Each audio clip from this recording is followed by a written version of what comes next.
Hello students, देखो हमने ऑक्सीकरण की बात की थी। अल्कोहल का ऑक्सीकरण यानी अल्कोहल का ऑक्सीडेशंस की बात की थी। अल्कोहल के ऑक्सीडेशंस में ही हमने कंप्लीट कर लिए थे लगभग ऑक्सीडेशन एजेंट। उसी में एक हम बात कर लेते हैं, उसके बाद आज हम नया टॉपिक स्टार्ट करेंगे अल्कोहल की फिजिकल प्रॉपर्टीज, अल्कोहल की भौतिक अवस्थाएं। देखो हमारे पास एक हम बात कर रहे हैं MnO2 की। किसकी बात कर रहे हैं? MnO2 की।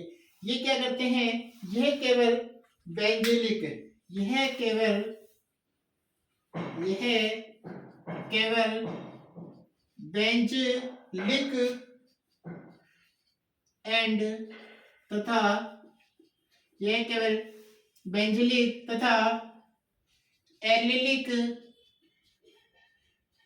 पर वर्क करते हैं। यानी ये केवल क्या करेंगे? बेंजीलिक और एलिलिक का क्या कर देंगे? ऑक्सीडेशन, ऑक्सीकरण कर देंगे, ऑक्सीकरण करेंगे यानी ऑक्सीडाइजिंग कर देंगे। ये केवल अल्कोहल, ये केवल बेंजीलिक और एलिलिक का ही क्या करेंगे? ऑक्सीकरण करेंगे, ऑक्सीडेशन कर देंगे। देखो हम बात करते हैं, जैसे हम बेंजीलिक की हम बात करते हैं। बेंजीलिक हम जानते हैं कार्बन OH से जुड़ा हो, OH जिस कार्बन से जुड़ा वो आगे किससे जुड़ी हो? बेंजीन रिंग से जुड़ी हो, बेंजीलिक हो गया। ये हमारा क्या हो गया? बेंजीलिक हो गया। OH से जुड़ा हुआ कार्बन क्या होना चाहिए? sp3 होना चाहिए। OH से जुड़ा हुआ कार्बन sp3 संकरित होना चाहिए, sp3 संकरित है। और इसके बाद क्या होनी चाहिए? बेंजीन होने चाहिए। तो हमने ये बात की थी, बेंजीलिक अल्कोहल हो गया। यहां बात करें तो देखना एलिलिक में OH के बाद वाले कार्बन कार्बन के बीच में क्या होना चाहिए? डबल बॉन्ड प्रेजेंट होना चाहिए। OH जिस कार्बन से जुड़ा है उसके बाद वाले कार्बन कार्बन के बीच में डबल बॉन्ड होना चाहिए। ये तो क्या हो?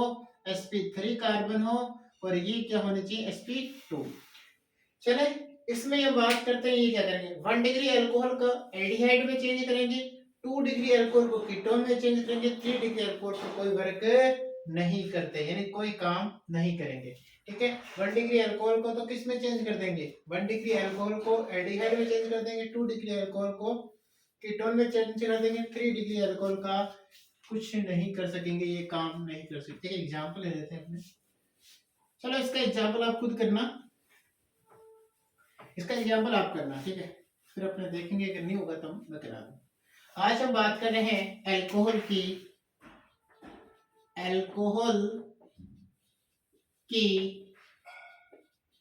भौतिक गुण, अल्कोहल के भौतिक गुण, अल्कोहल की फिजिकल प्रॉपर्टीज पर बात कर रहे हैं।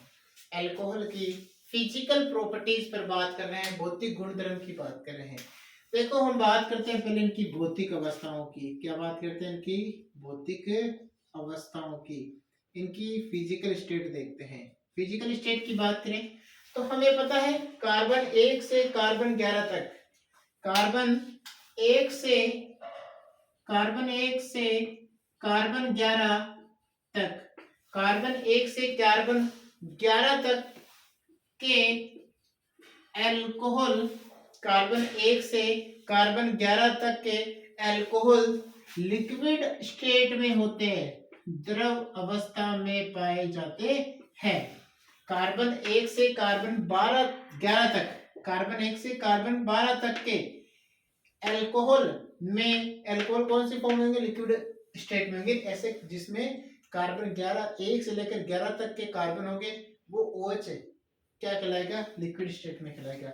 अगर दूसरी बात, ये विशिष्ट गंध और स्वादहीन होते हैं, ये स्वाद तीखे होते हैं, यानी कि ये इनका क्या होता है? विशिष्ट गंध, विशिष्ट गंध और स्वाद इनका होता है तीखा। इनकी गंध कैसी होती है? विशिष्ट गंध होती है, और इसका स्वाद होता है तीखा। ठीक है, उसके बाद हम बात करें कार्बन 11 तक तो हमने बात कर ली। कार्बन 11 के बाद 11 से 12 यानी 12 से ज्यादा, अगर किसी श्रृंखला में कार्बन 12 से भी ज्यादा कार्बन है तो उस स्थिति में जो अल्कोहल होगा, उस स्थिति में जो अल्कोहल होगा वो अल्कोहल मोम जैसा ठोस होता है, कार्बन 12 से ज्यादा, कार्बन 12 से ज्यादा जो अल्कोहल होगा वो अल्कोहल मोम जैसा ठोस होगा। सेकेंड हम बात करते हैं आगे, इसमें ये क्या होगा, इसको उच्च अल्कोहल भी कहते हैं। कार्बन 12 के बाद जो अल्कोहल आएंगे इसे उच्च अल्कोहल भी कहते हैं, हायर अल्कोहल। उसके बाद हम बात करते हैं इनकी गंध, ये गंधहीन होते हैं और स्वादहीन होते हैं, गंधहीन और स्वादहीन होते हैं। भौतिक अवस्था 1 से 11 तक के कार्बन अगर OH अल्कोहल है तो वो द्रव स्टेट में होगा, लिक्विड स्टेट में पाया जाएगा। विशिष्ट गंध होगी, स्वाद तीखा होगा। अगर कार्बन 12 से ज्यादा है तो वह अल्कोहल मोम जैसा ठोस होगा और उच्च अल्कोहल कहते हैं उसे, और गंधहीन होगा और स्वादहीन होगा। फिर हम बात करते हैं इसकी सोलिबिलिटी की। किसकी बात करते हैं? सोलिबिलिटी की। सोलिबिलिटी यानी विलेयता की बात करते हैं, विलेयता यानी सोल्यूबिलिटी,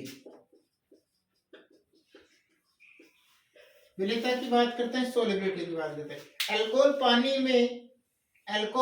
पानी में घुल जाते हैं और उनमें कार्बन परमाणु की संख्या कम होनी चाहिए। ऐसे अल्कोहल पानी में घुल जाएंगे, ऐसे अल्कोहल पानी में क्या हो जाएंगे? विलय हो जाएंगे। ऐसे अल्कोहल पानी में क्या हो जाएंगे? विलय हो जाएंगे, यानी सोल्यूबल हो जाएंगे। ऐसे अल्कोहल पानी में सोल्यूबल हो जाएंगे जिसमें कार्बन की संख्या क्या हो?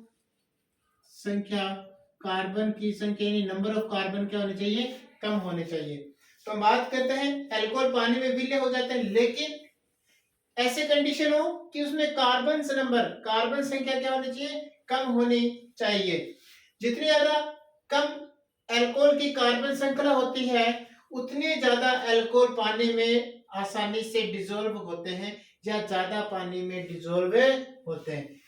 फर्स्ट पॉइंट, अल्कोहल पानी में डिसॉल्व हो जाते हैं, लेकिन ध्यान रखना है कि उसमें कार्बन नंबर क्या होने चाहिए? कार्बन संख्या क्या होनी चाहिए? कम होनी चाहिए। जितने ज्यादा कार्बन